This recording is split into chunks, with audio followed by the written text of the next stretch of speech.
Good afternoon. Welcome you all. So I expect that you have completed your homework and you have clear with the concept. So today is the last class for real numbers. We'll be doing about the rational number topic, that is properties of exponent in rational numbers. Okay. Last year we dealt with the topic exponent, but you remember that the powers were integers, right? 2 minus 2 maximum, you learned that. Okay, here we'll be dealing with the power as a exponent. Okay, I know the topics are quite unrelated, you can say, you know, but here we are dealing overall with the real numbers, and on real numbers means your base would be a real number and your power would be the exponent. Okay, so our concept is exponent. Okay, and when the base is real number and the power is a rational number. Okay, so let's revise that. You remember the properties or the laws of exponent: a raised to m into a raised to n as a raised to m plus n, a raised to m divided by a raised to n as a raised to m minus n. Okay, then when it is a raised to m whole power n, it is a raised to m into n. That is multiplication. Yes, welcome you all for the class. Just I'm revising the concept of exponents here, the laws of exponent. When you remember when it is negative, we could make it positive by taking the reciprocal of a number.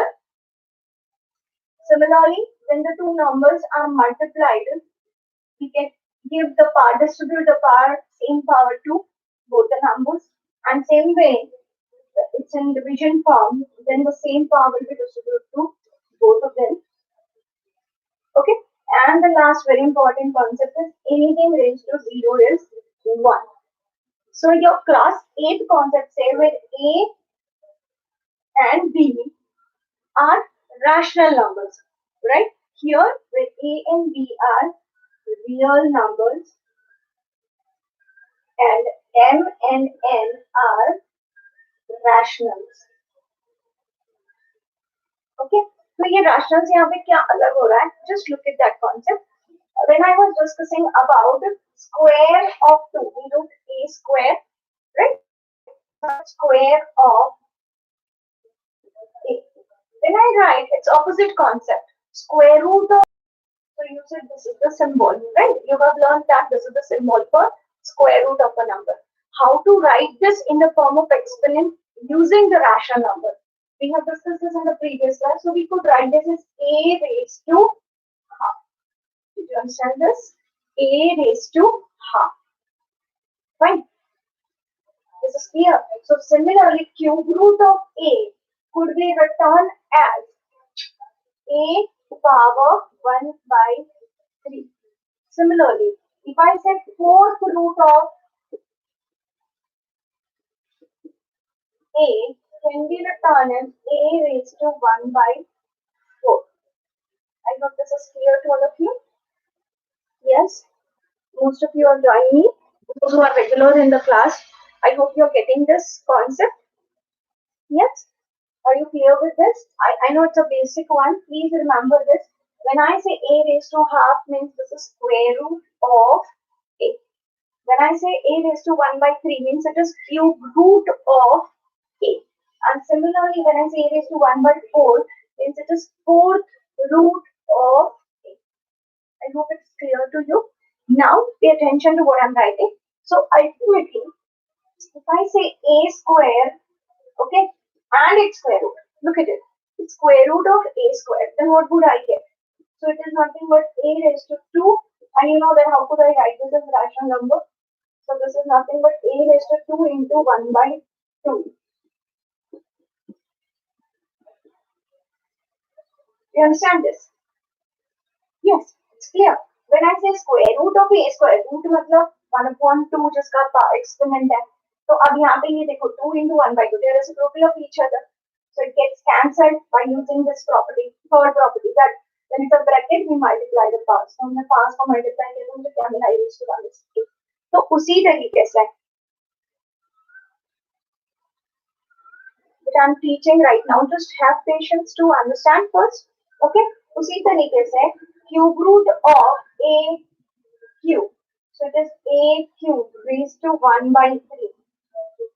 सी यहाँ पे एक जैसे हम formulas learn करते हैं तो उसी तरीके से यहाँ पे एक कॉन्सेप्ट आपको लर्न करना है अलोंग विद एक्सपोनेंट प्रॉपर्टी आपको एक कॉन्सेप्ट लर्न करना है कि जब भी मैं रूट कहती हूँ तो it is one upon the exponent is one upon something okay square root तो 1/2 रूट का मतलब ही होगा यहाँ पे 1/something I hope it's clear to you okay so like cube root तो इसका मतलब हुआ था power is 1/3 okay fourth root तो इसका मतलब क्या हुआ power is 1/4 fifth root then it is power is 1/5 so on this is a new concept which you have to remember it जैसे आपने स्क्वायर क्यूब फोर्थ पावर जैसे मैं fourth power 2 raised to 4 कहूंगी तो आप क्या करोगे 2 multiplied by 2 multiplied by 2 multiplied by 2 that is 16 तो उसी तरीके से यहाँ पे रिवर्स में जाना है जैसे मैं आपको कहूंगी स्क्वायर रूट ऑफ 4 तो आप क्या करते हो अंदर वाले नंबर को फैक्टराइज करते हो ठीक है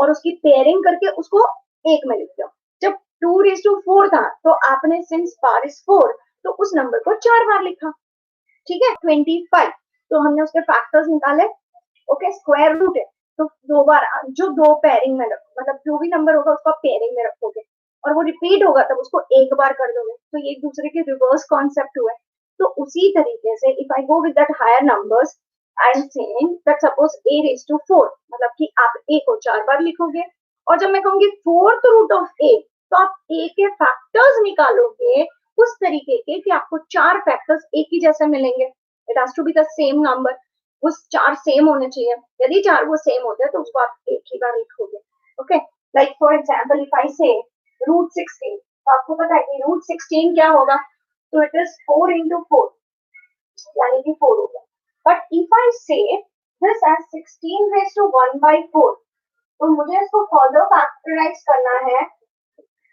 okay 4 bar okay so it is 1/4 यानी कि 2 raised to 4 into 1/4 और ये कैंसिल होकर मुझे मिलता है 2 ओके मैं कहती हूँ क्यूब रूट ऑफ a तो आप इसको क्या करोगे आप इसको 4 में नहीं लिखोगे यहाँ पे आप इसको 2 into 2 into 2 और you will try to write this as 2 one more example 81 जब मैं आपको कहती हूँ √81 तो आप कहोगे 9 but when I say fourth root of 81 क्या होगा fourth root of 81 anybody could answer it what is fourth root of 81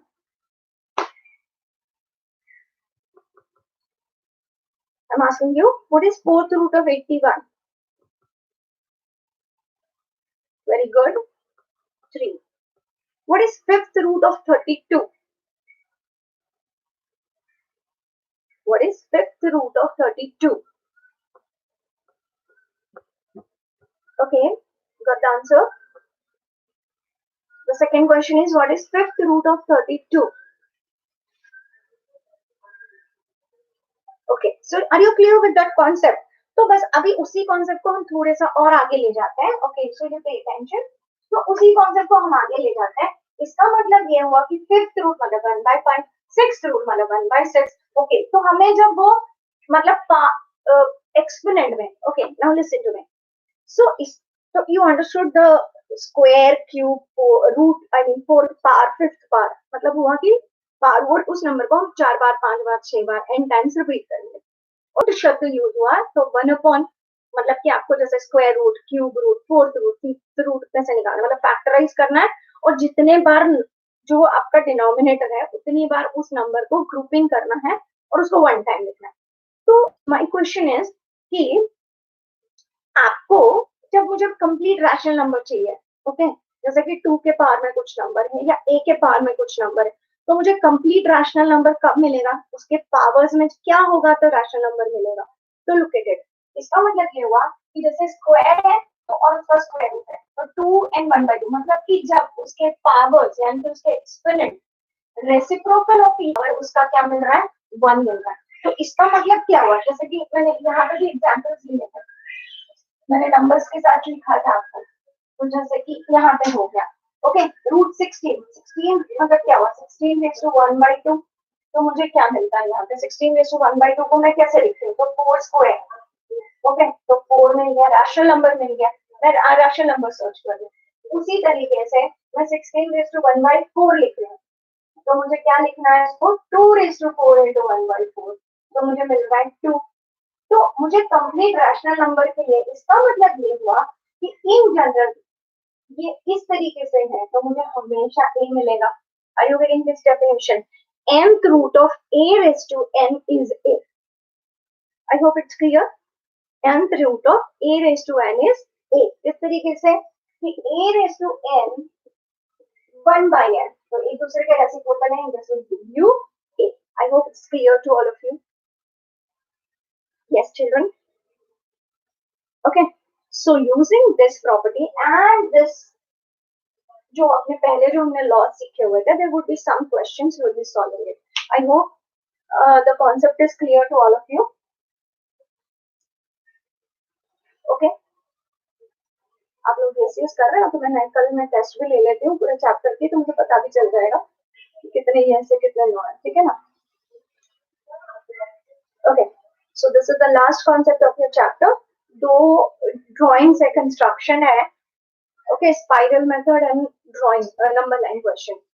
तो उसके लिए I will give you the link, I think WhatsApp में, आप वीडियोस उसको देखें, बिकॉज प्रैक्टिकली जब मैं उसको ड्रॉ करूंगी तो आज मैं उसको रफली बता दूंगी, ठीक है? और आप you will try to draw it at home, और उसके रिलेटेड कोई वीडियो होगा तो मैं व्हाट्सएप में आपको लिंक दे दूंगी। ओके, कोई जो रेडी एनिमेटेड वीडियो होगा तो आप उसको कनेक्ट करके करिएगा इन ग्रुप में, फिर मैं उसके लिए डिटेल्स दे दूंगी। Okay, fine that you understood the concept, तो फिर I go ahead with the sums. तो मैं यहाँ पे एक और फॉर्मूला जोड़ देती हूँ।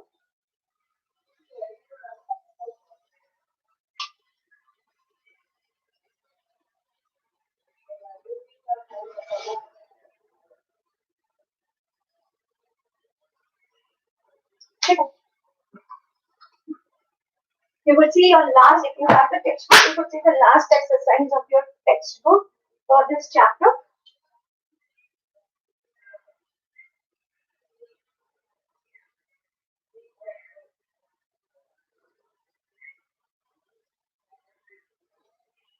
पहले तो उसमें तो आप बुक में देखोगे तो बहुत सारे सिंपल क्वेश्चन है, ओके, बट एग्जाम में उसका दूसरी तरीके से भी पूछते हैं, तो you have to be careful. Okay, तो इस चैप्टर के लिए आप सिर्फ टेक्स्ट बुक पर बैंक नहीं करोगे, this is the chapter where honestly speaking पुराना जो एक सिलेबस, मतलब पहले जो रियल नंबर्स था पुरानी बुक्स में, वो अलग लेवल पे आता था। तो आप कोई भी रेफरेंस बुक जैसे आर डी शर्मा देखिए या दूसरी रेफरेंस बुक अग्रवाल की देखें, तो you will find out that many different questions are there जो टेक्स्ट बुक में नहीं है। तो इस चैप्टर में you have to bank on the reference very honestly. First try to complete the text book questions only, okay, वो thorough होने के बाद यू फॉलो द नोट्स और उस टाइप के सिमिलर क्वेश्चंस आप करेंगे। ओके, उसके जो हाई लेवल क्वेश्चंस है आप देखोगे कि बोर्ड एग्जाम में पूछे हुए हैं, दो you will not find it in the text book. तो थोड़ा सा इस चैप्टर के लिए वर्क ज्यादा करना है, it's very lengthy chapter. Book में देखोगे तो सिर्फ 4 एक्सरसाइज है, उसमें खत्म हो जाता है, बट ऑनेस्टली वो इतना छोटा नहीं है। जो इसके एप्लीकेशंस आती है वो काफी हाई लेवल पे आती है, so you have to practise this chapter a lot. अभी आपके पास काफी सारा टाइम है, तो प्लीज प्रैक्टिस इट, ठीक है? अभी जो भी है आपको खुद ही, आप ही आपके ट्यूशन टीचर हो, आप ही आपके टीचर हो, आपकी आपको अपने आप को गाइड करिए कि भैया मुझे किस वक्त क्या करना है, क्योंकि आपको पता है कि ये जो सिचुएशन जा रही है it's not easy, it's not going to end up in 2 और 5 और 10 डेज, ठीक है? तो ये बहुत सीरियस लेवल पे भगवान ना करे कभी जाए भी, पर जाती है तो हमारा बहुत सारा टाइम चला जाएगा कि हम स्कूल नहीं रीओपन कर पाएंगे, we won't be able to meet, I don't know what is going to happen, even nobody knows, right? तो वही है कि आप उसको थोड़ा सा पॉजिटिवली यूज करिए और आप उसको टाइम को यूटिलाइज करिए, ठीक है? आप एंजॉय करिए अपना फ्री टाइम, बट उसके साथ साथ थोड़ा सा याद रखिए कि फिर आपको कहीं ना कहीं तो एग्जाम देनी ही है, इस साल नहीं, फाइनल ईयर में 10th में भी जाना है। Okay, so you be sincere और खुद से ही प्लान करिए ना, आपको मम्मी डांटे के फिर पढ़ नहीं रहे हो, कुछ नहीं कर रहे हो, खुद से ही अंदर से वो फील आना चाहिए कि नहीं मुझे अपने लिए करना है, हम दूसरों के लिए नहीं कर रहे, हम खुद के लिए जो करना है वो करते, ठीक है? तो अपने आप को थोड़ा सा पॉजिटिव रखिए, थोड़ा सा बूस्टअप करिए कि मुझे पढ़ना भी है, क्योंकि दिन भर आप खेल के कितना खेलोगे, and that too you can not be in your groups with your friend circle, right? तो उस तरीके से प्लीज समझने की कोशिश करिए, अपने आप को पॉजिटिव रखिए, बिजी रखिए, थोड़ी सी एक्सरसाइज भी कर लीजिए। I hope everybody boys girls, पता है आप ग्राउंड पे नहीं जा सकते, आप रनिंग नहीं कर सकते, आप फुटबॉल नहीं खेल सकते, पर आप थोड़ी बहुत घर में एक्सरसाइज कर सकते हो, ठीक है। थोड़ा सा घर पे प्रेयर भी कर लो, ठीक है। वैसे भी तुम लोगों को टाइम नहीं मिलता है भगवान की पूजा पाठ करने को, जो भी अपने तरीके से, जो आपके रिलीजियस के हिसाब से, ओके। प्रे, माइंड को थोड़ा सा शांत और रिलैक्स करें, क्योंकि आपको पता है कि बहुत बार आप जैसे अभी भी थोड़ी देर खाली बैठोगे, ठीक है, लेसन कंप्लीट हो गया, वैसे ही खाली बैठो, तो आपका दिमाग बहुत वॉन्डर करता है ना, यहाँ वहां बहुत सारी चीजें ऐसे सोचता है, तो एकदम से स्टूपिड होती है, मीनिंगलेस होती है, ठीक है। माइंड को वॉन्डर करने दो, धीरे धीरे धीरे अपने आप को रिलैक्स कर लो, ओके। शांत करिए माइंड को, जो हो रहा है शायद मेरे कुछ अच्छे के लिए हो रहा होगा, एंड प्रे दैट सब कुछ अच्छा हो जाए, सब कुछ ठीक हो जाए, okay. So let's continue here children. ये number the laws of exponent, और थोड़े से यहाँ पे बस वही है कि आपका क्वेश्चन कॉम्प्लेक्स फॉर्म में जा रहा है। So like suppose 5 is to 2/3 into 5 is to 1/5, तो कैसे हम सॉल्व करेंगे, चलिए ट्राई कीजिए, okay. I am giving 1 or 2 questions, you try, बहुत सिंपल क्वेश्चन है।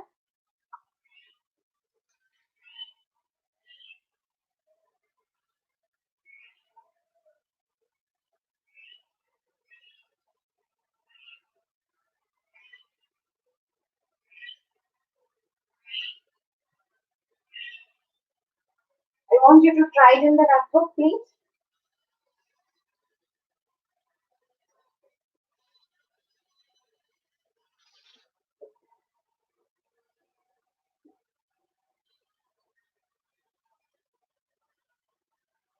ओके, तो ये इसी टाइप के सिंपल क्वेश्चंस हैं जहां आपको एक्सपोनेंट की प्रॉपर्टीज यूज करनी है, एंड यहाँ करना है, don't touch the base, okay. जो भी ऑपरेशन यहाँ पे होगा वो आपके एक्सपोनेंट्स के साथ होगा।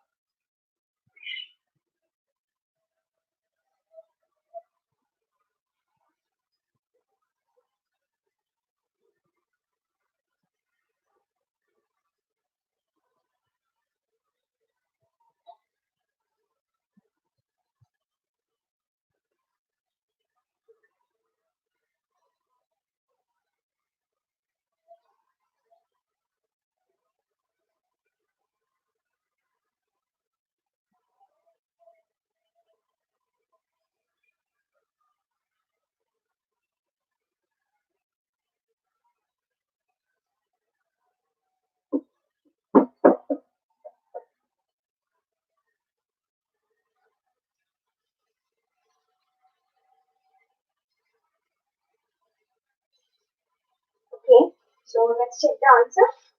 So this is nothing but first property that we have to add them. So 2/3, 1/5. So this is nothing but 10 plus 3. So the answer is nothing but 13/15. And here it is nothing but 5 raised to minus 2/3 plus 5 raised to minus 1/5.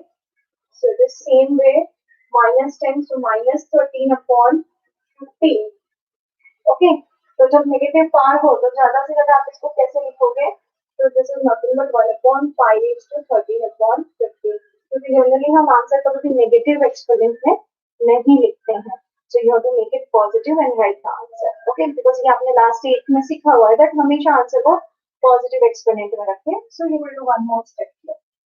And उसी तरीके से यहाँ पे -2/3, तो you will not touch this minus sign अंदर वाली, -1/5 -2/7. So this -7 -10 upon 35. So this is nothing but -2/3 -17 upon 35. So this could be written as, अब इसका रेसिप्रोकल क्या होगा यहाँ पे, प्लीज बी केयरफुल। तो इसका रेसिप्रोकल मैंने 1/2 लिखा, 1 दिस नंबर लिखा, तो उसका रेसिप्रोकल हो गया -3/2, तो इसका आंसर होगा -3/2 -17 upon 35. I hope it's clear to you. इसका रेसिप्रोकल जब हम लेंगे तो ये 3/2 हो जाएगा, so minus sign to the numerator, so -3/2 into 17 upon 35. I hope it's clear to all of you.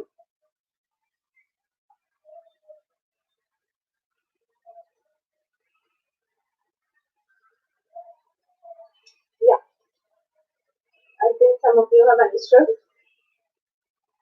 Second one is not clear. What is second one? Is why second one? Same negative powers के साथ है.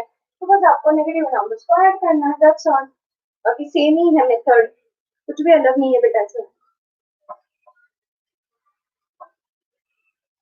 आपके बाकी के friends कहाँ हैं? Are they out of network और out of क्या है? क्या मतलब? There are only 33, 34 joining. And जबकि ग्रुप में भी अब तो 75, 80 स्टूडेंट्स आ गए हैं. So I don't understand कि क्या है. Please, if they are in touch of yours, please tell them to join the class, go through it. मैं अभी almost अपना चैप्टर खत्म हो रहा है, तो मैं सारी लिंक्स आपको व्हाट्सएप करूंगी आज, because I made it private, so you won't be able to see it your own. तो जो मैं लिंक फॉरवर्ड करूंगी उसी से आप कर सकते हो. तो प्लीज रिवाइज द कॉन्सेप्ट. ठीक है? Is there any problem children? आप लोग मैसेज कट कर रहे हैं तो बता दीजिए जो भी प्रॉब्लम होगी. सो प्लीज पे अटेंशन कि ये चैप्टर ऑलमोस्ट अपना खत्म हो रहा है. कंस्ट्रक्शन जो है मैं सिर्फ ओरली यहाँ पे रफली एक्सप्लेन करूंगी आपको, और उसकी वीडियो कुछ अच्छे वीडियोस मुझे एनिमेटेड मिल जाएंगे तो मैं आपको फॉरवर्ड करूंगी. ठीक है?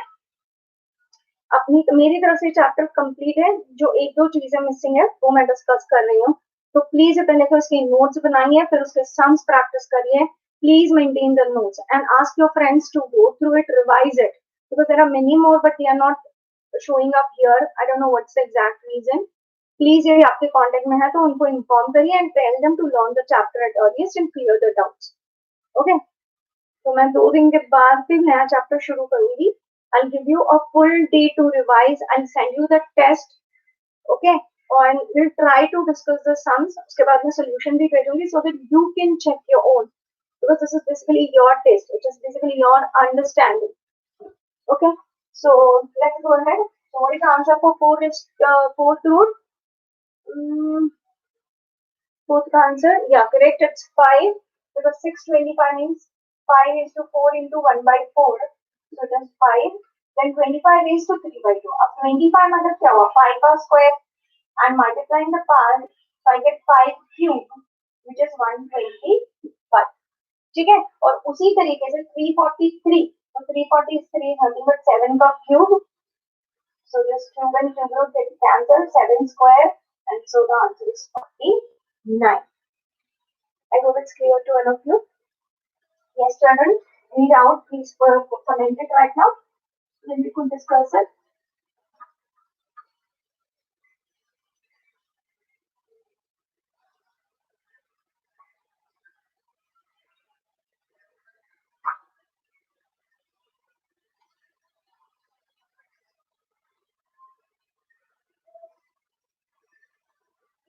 I know that some of you are asking that you don't have the textbook and you don't have anything. But if you see the Google also, उसमें ई पाठशाला में जाइए या एनसीईआरटी टेक्स्ट बुक डाउनलोड करेंगे तो आपको चैप्टर वाइज विजिबल होता है.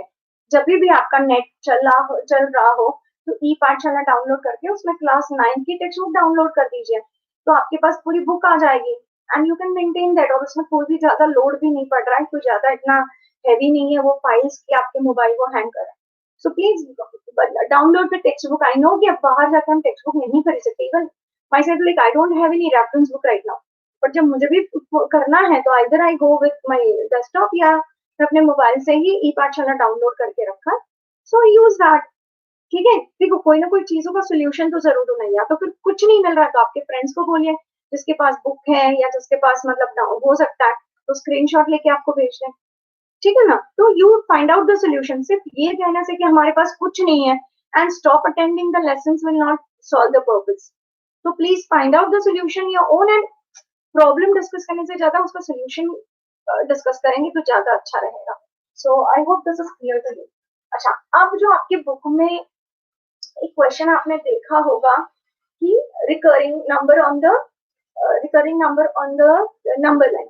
जैसे हम 2.5 को मतलब नंबर लाइन पे ड्रॉ करते थे 3 माइनस 3 फिर 2/3 आपने सीखा. तो उसी तरीके से हमें कोई भी डेसिमल एक्सप्रेशन जो रिकरिंग है उसको हम कैसे करेंगे. So please just see the rough part. बहुत रेयरली एग्जाम में आता है but it's part of your syllabus, so I am discussing here. तो फर्स्ट ऑफ ऑल जैसे मैंने एग्जांपल लिया है 3.543 बार. ठीक है? इसका मतलब क्या हुआ कि ये 3.543 इस तरीके से रहेगा। तो पहले तो बेसिकली ये नंबर 3 है, तो नंबर 3 कहाँ आता है? तो इस तरीके से 1 2 3 4, तो ये नंबर कहीं यहीं पे कहीं पे आ रहा है, isn't it? ओके, फिर मैं नंबर लाइन को जैसे हमको जूम इन करते हैं तो हमें और डिटेल में दिखेगा। तो मुझे 3 और 4 के बीच में क्या देखेंगे? तो 3 3.1 3.2 3.3 3.4 3.5 3.6 3.7 3.8, उस तरीके से मुझे डिवीजन दिखेंगे। नाउ आप देखोगे 3.54, तो इसका मतलब ये हुआ कि ये जो नंबर है ये between this two numbers here somewhere, ठीक है, यहाँ पे कहीं पे इस पार्ट में है। ओके, अब मैं इसको वापस जूम इन करूंगी तो I go with 2 digit, that is 3.51 3.52 3.53 3.54 3.55। तो अब आप देखोगे 543, इसका मतलब कि नंबर कहीं यहाँ पे इसके बीच में है, isn't it? तो अब मैं फर्दर जाऊंगी 3 डेसिमल में। ओके, हाँ, सक्सेसिव मैग्निफिकेशन ही है ये बेटा। उसकी तो पहले आपको पहले जाना है होल नंबर, उसके बाद आपको 1 डेसिमल, फिर आपको 2 डेसिमल, फिर आपको 3 डेसिमल। तो जैसे कि अब मैं इसको 3 डेसिमल में डालूंगी तो इट इज 3.51। ओके, अब मैं मुझे क्या चाहिए? 5354, तो मुझे यहाँ पे जूम इन करना है। तो 541 5 3.542 3.543 3.544 एंड 3.545। तो मेरा नंबर यहाँ पे क्या है? 543 एंड देन 3.5435। ओके, तो इसका मतलब कि यहाँ पे ये नंबर यहाँ पे कहते हैं। Understood. So this is called successive.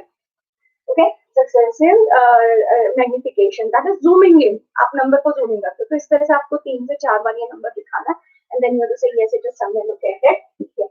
Okay, fine, it's clear. Okay, बहुत सिंपल सा कॉन्सेप्ट है, रेयरली एग्जाम में ही मैंने कभी देखा नहीं है सालों से। ओके, तो जस्ट आप टेक्स्ट बुक में इसको गो थ्रू कर लीजिएगा, एक आध क्वेश्चन प्रैक्टिस कर लेना। I will give you, okay, I will send you the screenshot if you don't have the text book. Okay, और उसके बाद अब जो लास्ट आ रहा है, the one of the important concept is √2 √3 √5 on the number line. अब यहाँ पे आपको ज्योमेट्री बॉक्स चाहिए, you don't rush for geometry box, पहले अंडरस्टैंड, पहले ध्यान से देखिए, फिर मैं आपको कोई लिंक भेजूंगी जिस पर अच्छे से होगा तो मैं आपको बताऊंगी। जो इसमें मुझे जो आपको अभी से बताना है, जो मैंने लास्ट ईयर भी बच्चों को देखा है मिस्टेक करते हुए, they learn it in tuition classes different concept, बस एक सिंपल सी चीज याद रखनी है, √2 √3 नंबर लाइन, तो ये आपको कनेक्ट करना है आपके पाइथागोरस थ्योरम से। किस तरीके से? तो ये इनका कहना है कि what is √2 on the number line, किस तरीके से हम √2 कर सकते हैं। तो सपोज मैं ये 1 यूनिट का ड्रॉ करूं और ये 1 यूनिट का ड्रॉ करूं, okay, it's a right angle triangle. Okay, then what is the hypotenuse, what is the length of the hypotenuse. तो हमें पाइथागोरस थ्योरम पता है, if I say triangle ABC where B is 90 degree, then AC is the hypotenuse and AC square is equal to AB square plus BC square. तो 1 का square plus 1 का square, तो क्या हुआ? 1 प्लस 1 यानी कि 2, यानी कि AC का स्क्वायर इज 2, इसका मतलब AC कितना है? √2। उसी तरीके से, ओके, उसी तरीके से सपोज मैंने यहाँ पे और एक ट्राइंगल लिया, okay, and I take the different length. तो इस तरीके से पहले मैं इसका बता देती हूँ ड्राइंग कैसे होता है, उसको आप फेयरली कोशिश करना बाद में। I write down the steps and you try to follow it, it's very simple, उसमें कुछ भी डिफिकल्ट नहीं है, बस ध्यान से वेरी परफेक्शन के साथ ड्रॉ करोगे तो आंसर आ जाएगा। ओके, अब प्रॉब्लम ये आता है कि जनरली ये 1 यूनिट लिखा है मैंने, तो आप क्या करोगे कि मैम 1 सेंटीमीटर ले लेंगे, 1 सेंटीमीटर, बट 1 सेंटीमीटर आपको पता है कितना छोटा है, और 1 सेंटीमीटर का यदि आपको आर्क ड्रॉ करना है तो it is quite difficult, fine, क्योंकि आप इतने छोटे आर्क को परफेक्शन के साथ ड्रॉ नहीं कर पाओगे। तो इसलिए जब इसको मुझे नंबर लाइन पे दिखाना है तो मुझे क्या करना है, मुझे यूनिट में लेना है। तो इसका मतलब है कि सबसे easy is you go with 1 inch. समझ में आ रहा है? आपकी छोटी वाली स्केल देखोगे या कोई भी आपकी स्केल देखोगे तो आपने देखा होगा कि एक तरफ सेंटीमीटर का और दूसरी तरफ इंचेस है। तो we will draw the number line using the inch. आपको पता है नंबर लाइन में आपको यूनिफॉर्म लेंथ लेनी पड़ती है, ठीक है ना, सेम, तो सब 2 पॉइंट के बीच में सेम डिस्टेंस होना है। तो आप क्या करोगे, इस तरीके से लोगे, okay, you will take 0 and then you take 1 inch का लेके, and then you take 2 something here, अब हमें तो 1 1 ही चाहिए, तो हम क्या करेंगे, ये 1 इंच यहाँ पे है, you will take your compass and you will draw. पहले तो यहाँ पर परपेंडिकुलर ड्रॉ करेंगे क्योंकि आपको 90 डिग्री चाहिए। तो परपेंडिकुलर कोई भी पॉइंट पे कैसे ड्रॉ करना होता है, कोई भी दो आर्क, कोई भी रेडियस के लिए, फिर इस दो आर्क से कॉमन रेडियस ड्रॉ की, तो ये आपको मिल गया आपका परपेंडिकुलर। ठीक है, तो ये 90 डिग्री हो गया। अब यहाँ पे ये भी 1 है, ये भी 1 है, तो ये 1 इंच था, वो आप सुन रहे होंगे, ये 1 इंच था, तो यहाँ से वापस 1 इंच का आर्क दे दिया सपोज मैंने। ओके, तो ये जो मैंने आर्क दे दिया उसको मैं यदि यहाँ पे जॉइन कर दूँ तो ये मेरा √2। आई होप इट्स क्लियर। पहले मैंने क्या किया, I draw the number line, इसके मैंने 0 1 2 1 1 इंचेस पे लिया। ओके, फिर 1 पे, बिकॉज हमें डिस्टेंस 1 चाहिए, तो 1 पे मैंने परपेंडिकुलर कंस्ट्रक्ट किया विद कंपास। ठीक है, आप प्रोट्रैक्टर वगैरह यूज मत करिए, मतलब चेक करने के लिए यूज करिए, बट कंस्ट्रक्शन आपको दिखाना है हमारा 90 डिग्री, तो ये बन गया हमारा 90 डिग्री। फिर वहां पे जो आपका परपेंडिकुलर आया उसमें फिर से 1 इंच का आर्क दीजिए और ये ज्वाइन करेंगे, तो ये आपका √2 है। तो यदि आपको √2 ऑन द नंबर लाइन कहा है तो आपको क्या करना है, फिर कंपास लीजिए, यहाँ पे आपका कंपास रखेंगे। ओके, और यहाँ पे इतना मेजर करेंगे और यहाँ से जो आर्क जाएगा ये आपका समथिंग √2 में मिलेगा। I think it's clear. See, इतना इजी भी नहीं थी, मैं जैसे एक बार मैंने बताया और आपको समझ में आया है, प्रैक्टिस करनी जरूरी है। तो उसी तरीके से विद द सेम कॉन्सेप्ट यदि मैं चाहूँ कि ये मेरा √2 है, ओके, इसी तरीके से हम आगे जाते हैं। आपने देखा होगा स्पाइरल एक डायग्राम है। ओके, तो ये √2 है, तो सपोज ये भी √2 है, तो √2 का स्क्वायर क्या हो गया 2, यानी कि √2 का स्क्वायर, तो क्या बन गया 2, तो 2 + 1 क्या हो गया 3, तो 3 मतलब कि ऐसे लगाऊंगी √3। तो उसी तरीके से फर्दर यहाँ पे फिर से 1 इंच का परपेंडिकुलर कंस्ट्रक्ट करोगे। ठीक है, और यहाँ पे 1 इंच का ड्रॉ करोगे, और इस जीरो से जब आप यहाँ पे आर्क लोगे और ये आर्क कहीं यहाँ पे वापस फिर से ड्रॉ होगी, तो ये आपका मिलेगा √3 and so on and so fourth. समझ में आ रहा है कि बिना प्रैक्टिस के आपको, मतलब आई एम जस्ट सेइंग कि समझ में आ रहा है, मतलब स्टेप्स, क्योंकि प्रैक्टिकली जब तक आप खुद नहीं करोगे आपको नहीं समझ में आएगा। बस एक ही चीज याद रखनी है कि आपको 1 1 इंच का डिस्टेंस लेना है। अच्छा, इस कॉन्सेप्ट को, ओके, मैंने ये कॉन्सेप्ट क्यों इंपॉर्टेंट बताया है, इस कॉन्सेप्ट को बड़े नंबर्स के साथ आप अपनी बुक में देखोगे तो √2 √3 √5 enough and then it gets over. But आपको एग्जाम में पूछेंगे, look at this question, draw √50 on the number line. अब आप क्या करोगे, ओके, ये for example draw √17 on the number line, √10 on the number line, तो आप कहोगे मैं √2 ड्रॉ करूंगा, फिर √3 फिर √5 √7 सो ऑन, सही है। तो नाउ योर कॉमन सेंस, अब आपको देखना है कि मैं √17, मैं आपको एक बता दूं, दूसरा आप अपने आप समझ जाओगे। Can you split √17 as a square of 2 perfect square? I'm sorry, I'm repeating.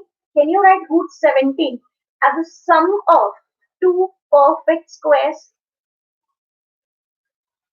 Okay, इसमें से कोई भी नंबर 50 ले लो, 10 ले लो, 17 ले लो, क्या आप इसको प्लस करके 2 परफेक्ट स्क्वायर में लिख सकते हो? Is it possible? Are you getting any two numbers जो perfect square हो? So the simplest is, you know that it's 1.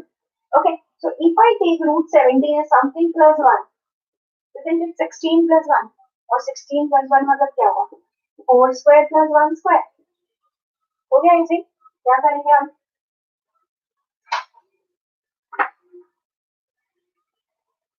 कहाँ लेंगे, I'm sorry, so ये हमारा 0 है, 1 2 3 4 एंड 4 पे 1 इंच मुझे करना है, I get this, और फिर यहाँ पे जो आर्क लाना है। Are you getting it? So yes, it's correct. n-1। तो हमेशा ही उसको n-1 आपका परफेक्ट स्क्वायर में होगा, वैसे ही आपको क्वेश्चन आएंगे। तो आप कहोगे मैम √27 आ गया तो क्या, √28 आ गया तो क्या, उस तरीके से नंबर्स नहीं आएंगे। Okay, it will always come that n-1, यदि इसको मैं n लूं तो n-1 आपका परफेक्ट स्क्वायर मिले, इस तरीके से होगा।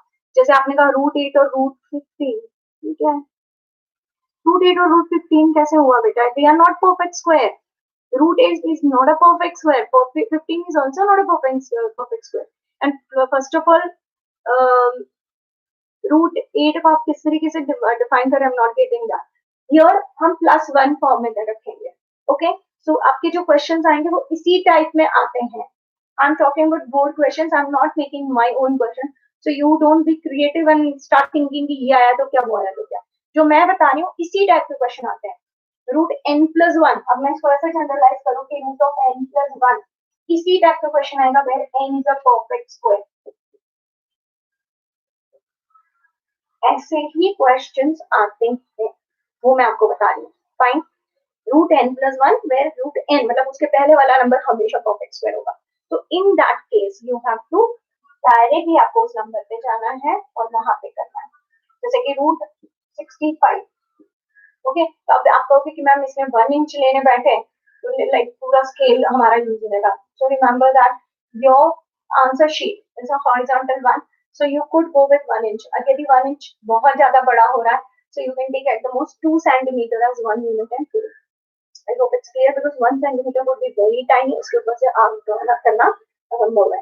आपसे परफेक्टली नहीं होगा, मिस्टेक होने के पूरे chances. I hope it's clear to all of you. Fine. So mostly इस रियल नंबर के हमने सारे कॉन्सेप्ट कर लिए हैं. और एक आप कंस्ट्रक्शन देखोगे रूट 4.3 ऑन नंबर आए, रूट 3.5 ऑन नंबर आए. It is out of syllabus now. Last year से उसको ओमिट कर दिया है. So don't practice that construction. ठीक है, तो मैंने सारा सिलेबस अभी कवर कर लिया है. You have to practise this. इसकी मैं लिंक कुछ भी अच्छी मुझे मिली तो मैं भेजती हूँ. Otherwise you have to practise your own. Spiral, तो स्पाइरल में ये होता है कि जो मैं साइड पे बना रही हूँ ऊपर ऊपर, मतलब इसको बेस फिर वापस 1 इंच यहाँ पे, तो फिर से ड्रॉइंग होगा. फाइन. तो इस तरीके से वो ड्रॉ करने हैं आपको. सीधी. अब आप मैं रियल नंबर्स को रिवाइज करूँ तो पहले हमने क्या सीखा, तो पूरी डेसिमल सिस्टम को हमने रियल नंबर्स मतलब कौन से रैशनल है कौन से इरेशनल है. Then you learn irrational number, that is non repeating non terminating decimals are irrational numbers and the surds are irrational numbers. उसके बाद आपने क्या सीखा, तो आपने नंबर्स को डेसिमल में डालना सीखा. यस, या यू आर राइट. 64 का स्क्वायर प्लस 1. देन उसके बाद आपने क्या सीखा, रैशनल नंबर को मतलब inserting rational numbers, inserting irrational numbers between two integers. जैसे 2 और 3 के बीच में रैशनल नंबर्स बताइए, रैशनल नंबर्स बताइए, वो सीखा. उसके बाद नंबर्स को p बाई क्यू फॉर्म में लिखने के लिए सीखा. रैशनल नंबर्स को हम p बाई क्यू फॉर्म में लिख सकते हैं, वो आपने सीखा. मेथड वो 10 या 100 से मल्टीप्लाई करना जितने रिकरिंग है. फाइन. उसके बाद आपने इरेशनल नंबर्स को सीखा. इरेशनल नंबर्स की प्रॉपर्टीज सीखी, स्पेशली जो सर्ड्स टाइप के, प्योर सर्ड, मिक्स सर्ड, वो सीखा. उसका एडिशन, सब्ट्रैक्शन, मल्टीप्लिकेशन सीखा. ओके, मल्टीप्लिकेशन के बाद आपने रैशनलाइजेशन ऑफ डिनोमिनेटर सीखा. उसमें जो कॉम्प्लेक्स क्वेश्चंस थे वो हमने किए. ओके, उसके बाद जो लास्ट ये था exponent for rational numbers. Okay, तो इस टाइप के क्वेश्चन किए. And lastly the number line questions. So these are all about your class 9 का रियल नंबर्स चैप्टर 1. ओके, फिर भी आपको कोई डाउट है, so I prepare one assignment sheet. थोड़ा सा टाइम दीजिए क्योंकि मुझे भी लिखना पड़ता है, बाकी सारे काम लिखता है, तो मुझे भी छुट्टियां हैं तो मैं भी एंजॉय कर रही थोड़ा बहुत. ठीक है, तो फिर भी मैं रात तक शीट बना दूंगी, असाइनमेंट बना दूंगी. फाइन. और I am sending you the link also. तो आपको अच्छे से चैप्टर रिवाइज करना है. जो आपके पास है पहले प्लीज उसे नोट्स बना के लिख दीजिए. I hope that everyone has prepared the notebook या तो शीट फॉर्म में सारा मेंटेन कर रहे हो. I would really like to see those who are regularly attending. I hope they can ask you for that. ठीक है ना? I'm going to keep the marks, internal marks जो आपके portfolio और internal assessment के mark होते हैं, multiple assessment, तो वो सारा मैं इसके base पे रखूंगी. Okay? और एक test prepare करेंगे. Okay? And tomorrow you will give the test. तो कल हमारा lesson नहीं होगा. कल के दिन में आपको revise करना है. कल रात तक मैं नोट डाल दूंगी. ओके, और स्पेशली कंस्ट्रक्शन वाला ये नंबर लाइन वाला क्वेश्चन आपको प्रैक्टिस करना है पूरा चैप्टर, बिकॉज ये लेंथी चैप्टर है, इसको इतना लाइटली मत लीजिएगा प्लीज. ठीक है, so I connected through WhatsApp. जो भी हेल्प चाहिए उसमें बता देना. And please learn it. And those are not attending, please tell them to go through the lessons, revise it and learn it. ठीक है, बिकॉज ये टाइम निकल जाएगा फिर दोबारा नहीं आएगा और सिलेबस में रश होगा. Okay, thank you children. See you after 2 days after writing your test. Okay.